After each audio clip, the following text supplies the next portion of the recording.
Então, pessoal, a nossa aula de hoje é sobre função. Uma função é uma regra que relaciona cada elemento de um conjunto a um único elemento de outro. Então, se você observar aqui, nós temos um diagrama. Esse conjunto, tá certo? É o conjunto que a gente chama de domínio e o valor que corresponde ao elemento de cada domínio é chamado de imagem, tá bom? Então, num conjunto a gente tem um domínio, os valores correspondentes a cada valor desse domínio é chamado de imagem, né? Então, cada elemento do conjunto X é levado a um único elemento do conjunto Y. Então, a gente tem aqui esse conjunto, né? Então, esse conjunto que a gente está chamando de X é o que a gente chama de domínio, tá certo? E esse outro conjunto, todos os outros valores aqui, é chamado de contradomínio, tá bom? E se você observar, cada valor do domínio, ele vai ter uma imagem, né? Então, nessa função aqui, y igual a 2 vezes x, quando x for 0, y vai ser quanto? 0. Né? Se você resolver aqui essa função, vamos ver aqui. Então, a função é f de x é igual a 2 vezes x. Se x for 0, a gente vai ter 2 vezes 0. E 2 vezes 0 vai ser igual a 0. Então, se você observar, quando x for 0, y vai ser quem? 0. Né? Quando x for 4, a gente vai ter aqui 2 vezes 4, que é igual a quanto? A 8. Então, quando x for 4, y vai ser quanto? Y vai ser 8. Tá certo? Não se esqueça, cuidado para não confundir. Esse conjunto aqui, nesse conjunto a gente tem... nesse conjunto, a gente tem o domínio e nesse daqui todos a gente chama de contradomínio. E o valor correspondente ao domínio é chamado de quê? De imagem, né? Então, nessa função aqui, a imagem, né? A imagem, que eu posso representar também, a imagem vai ser igual a quem? A esses valores aqui, que tem correspondente, tá certo? No domínio. Então, aqui a gente tem 0, 2, 4, 6 e 8, né? 6 e 8. Então, essa é a imagem. O contradomínio é todo o conjunto, ok? X é a variável independente e y é a variável dependente. Por quê? Porque toda função, quando a gente quer encontrar o valor de y, a gente tem que ter o valor de quem? O valor de x, né? Então, veja aqui essa função, f de x igual a 2x mais 1. Pessoal, entendam o seguinte, quando vocês ouvirem, né, ou virem, tá certo? Essa expressão f de x, a gente vai entender que é quem? Y, tá certo? Então, a gente pode escrever assim. A gente pode reescrever essa função assim. Y igual a 2x mais 1. Quando, por exemplo, x for igual a 2, quando x for igual a 2, a gente vai ter 2 vezes 2 mais 1. 2 vezes 2 é igual a 4, mais 1, 5. Entendido? Então, o valor de y, ele vai depender de quem? Do valor de x, né? Se a gente disser que x é igual a menos 1, a gente vai ter aqui, a gente vai ter y igual a 2x mais 1, né? Agora x é quanto? Menos 1. Então a gente vai ter aqui 2 vezes menos 1 mais 1. 2 vezes menos 1 é menos 2. Menos 2 mais 1 é igual a menos 1. Então, quando x for menos 1, y vai ser quanto? Menos 1. Tá certo? Aqui a gente tem como representação diagramas, né? Então, nós temos aqui 4 diagramas, sendo a representação, nós temos aqui o conjunto A e o conjunto B, né? Então, quais desses diagramas aqui, eles representam uma função? Então, se for informado, se for mostrado diagramas e com o objetivo de a gente encontrar, ou melhor, determinar se aquele diagrama representa uma função, basta a gente olhar para quem? Basta a gente lembrar da definição, né? E a definição, ela diz o seguinte, que quando a gente tem um conjunto, tá certo? Que esse conjunto é o domínio, o outro conjunto, ele vai ter o quê? Uma imagem, né? E para cada domínio deve ter uma única imagem. Isso, quando isso for obedecido, aí a gente tem uma representação de uma função. Então veja aqui, ó, nesse exemplo, vamos supor que aqui seja x, né? Quando x for 2, y vai ser 0. Quando x for 3, y vai ser 1. Quando x for 4, y vai ser 2. Quando x for 5, y vai ser 3. Ou seja, se vocês perceberem aqui, ó, cada valor do conjunto A, eu tenho um determinado valor no conjunto B.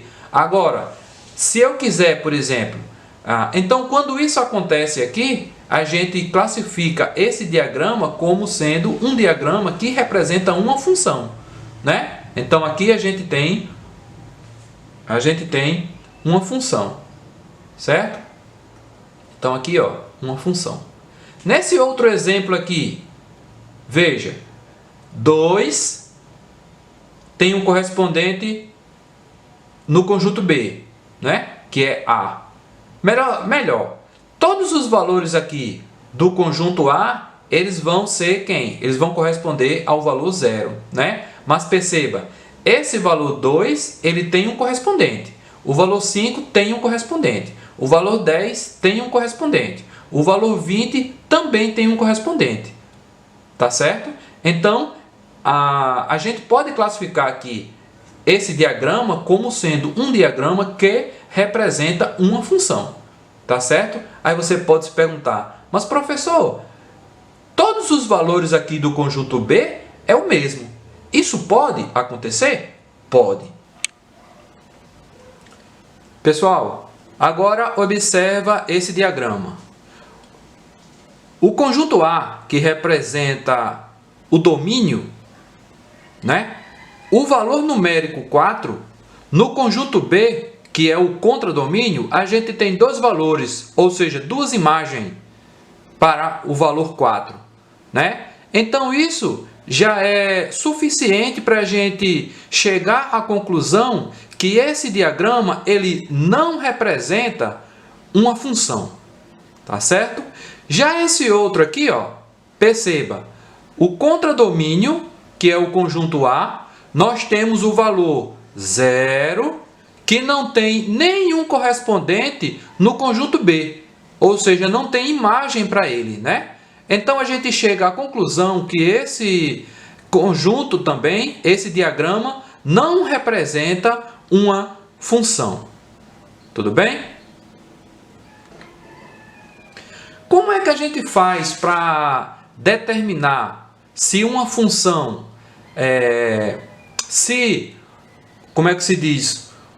Um gráfico, ele representa uma função, né? Então, se nós tivermos um gráfico, a análise ela é feita diferente, tá certo? Do que a gente utiliza para um diagrama, tudo bem? Então, basta a gente traçar, né, retas tá certo? Traçar retas paralelas ao eixo X.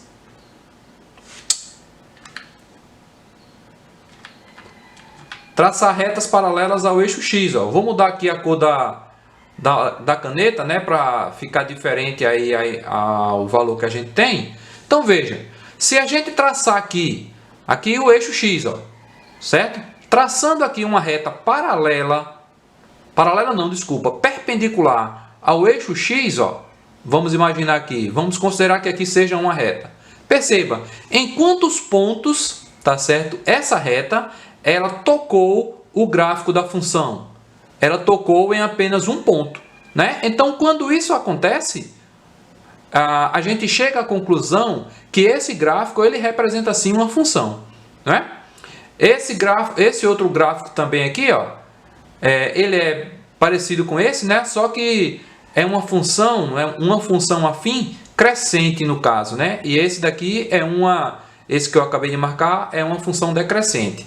Então veja, se nós traçarmos aqui retas perpendiculares ao eixo X, ó, tá aqui o eixo X, né? Se nós traçarmos retas perpendiculares, o que é que a gente vai perceber? A gente vai perceber que essa reta, ela vai tocar o gráfico em um só ponto, né? Ó, aqui. Já nesse ponto, tá certo? Nesse ponto. E aí vai. Então, com essa situação, a gente chega à conclusão que esses dois gráficos, no caso aí, eles representam sim uma função. Tudo bem? Agora vamos analisar esses outros gráficos. Se nós fizermos a mesma coisa, tá certo? Se nós fizermos a mesma coisa, perceba, aqui, ó, o fundo, né, desse gráfico, ele já representam retas perpendiculares ao eixo X, né? Então aqui nós temos o eixo X. Então essas retas, ó, perceba, ela toca o gráfico em apenas um ponto, né? Ó, aqui, ó, em um ponto, tá certo? Aqui em outro ponto, aqui, tá certo? Então a gente chega à conclusão que esse gráfico, tá certo? Ele representa sim uma função. Esse outro gráfico aqui, ó, o gráfico de uma função do segundo grau, vamos imaginar que essa reta paralela aqui ao eixo Y agora, né? Se eu estou falando de paralela, é relacionado ao eixo Y, tá certo? Então, se essa reta, quando ela é traçada, tá certo? Se ela tocar o gráfico em apenas um ponto, né? Que é esse que eu acabei de demarcar aí, a gente chega à conclusão que esse gráfico ele representa sim uma função, tá certo?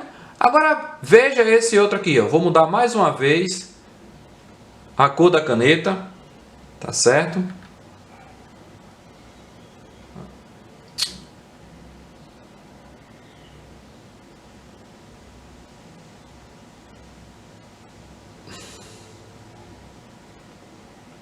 Tá vermelho agora.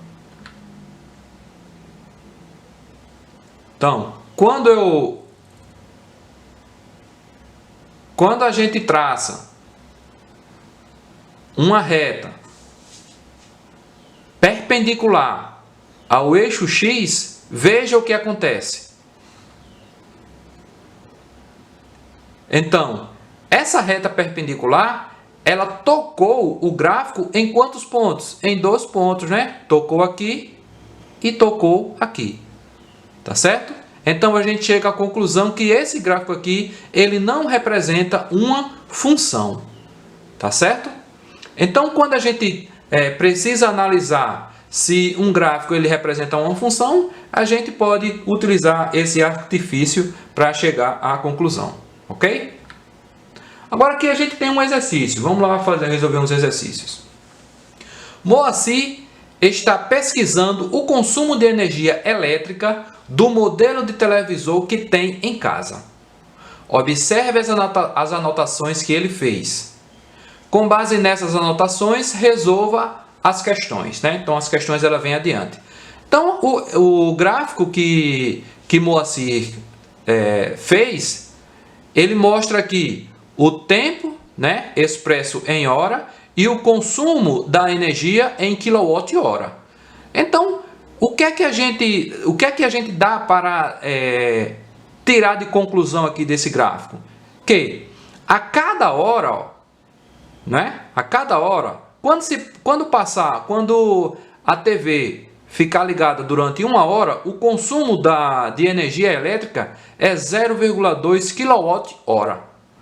Quando fica ligado 2 horas, o consumo é 0,4 kWh.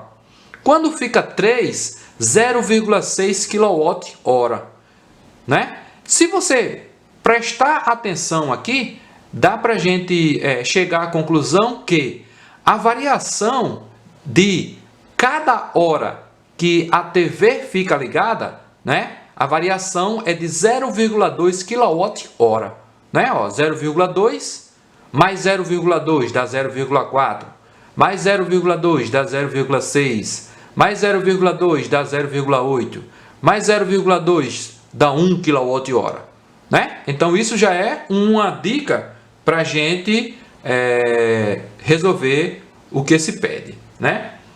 Escreva a lei de formação de uma função que indica o consumo que a gente vai chamar de C de x de energia elétrica desse televisor em quilowatt-hora de acordo com o tempo x de horas de uso, né?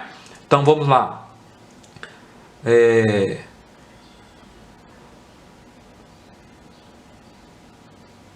Então vamos lá.